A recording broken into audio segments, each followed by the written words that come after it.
this is Tom Papa, and you're listening to ShowbizMonkeys.com. Where else would I be at this point in my career? Around this town, I'm alright.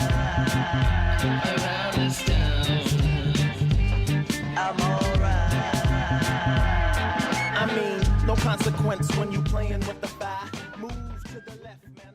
Okay, so since we last spoke, you've been around the world and back. And I see you have a string of shows coming up in Lebanon, Australia, New Zealand, and then Jordan. How awesome is your life? It's fun. I'm having a good time performing. I'll tell you, people always say, oh, it must be amazing. It is amazing, but the best part of it is being up on stage, you know? All the rest of the stuff around it is just, you know, fluff to me. It's not that I hate flying, I'm not scared of flying, but the whole process of flying, you know, getting to the airport, checking in, waiting for your flight, getting on the flight, being served airline food, you know, connecting, landing, you know, so that doesn't appeal to me. Going to new places appeals to me, and you know, experiencing new cultures, making new friends. That I'll always love, and I'll never get sick of. So yeah, it's been great in that respect, and I get to form new audiences and have new people who come out to my shows, which is probably the #1 thing for me in terms of travel.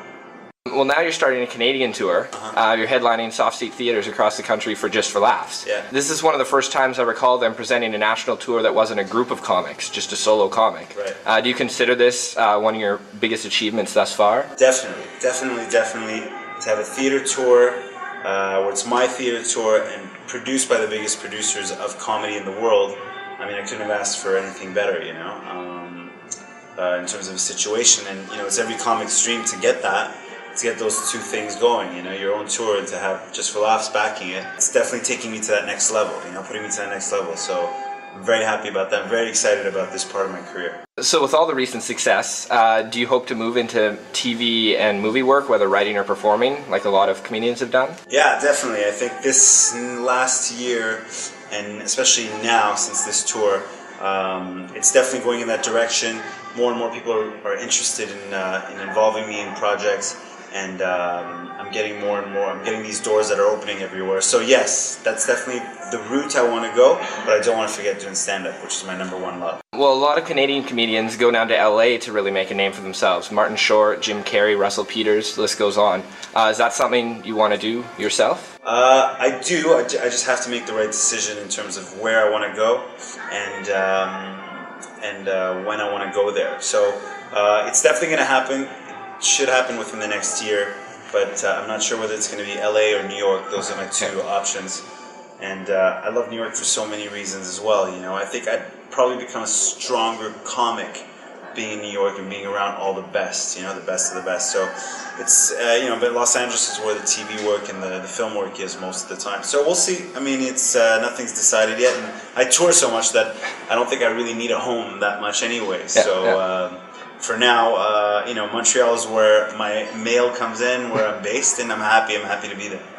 I was just curious, is there anyone outside of comedy that inspires you? Oh yeah, for sure. I mean, for me, my biggest role models have always been hockey players.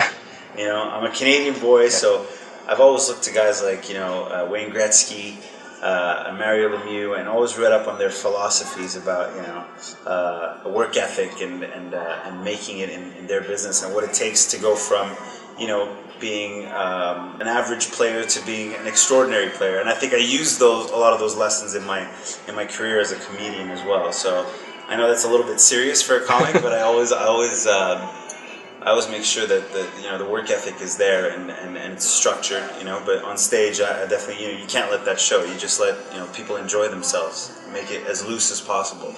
I also read you're a big fan of Feist. Yes, I'm a big fan of Feist. If Feist is watching, I'm in love with Feist. I saw her in concert like 3 years ago. This is before she hit big, and I remember thinking about it for like 3 days, and I remember thinking, oh man, this girl's gonna get so big, and then she's gonna be too big for me, and you know, the neurotic, crazy stalker kind of thing, you know. So I definitely love Feist. I have her CD in my car right now. So and I have another one in my bag, and a couple others under my mattress. Then the list goes on and on. But I love Feist. I love her work, and I loved it as soon as she had that first single, One Evening, that came out. I was hooked on her. So yeah, also a Canadian girl. And she's funny. She's done some work at the Colbert Report. Yeah, has she? Yeah. Oh man, now You should check it out. Don't even tell me that stuff. Now you're telling me that stuff. Now it's like I'm not gonna get her out of my mind. You messed it up for me, man. I can't perform today. Who is your favorite superhero? My favorite has always been Batman. Batman, just because he's dark, you know.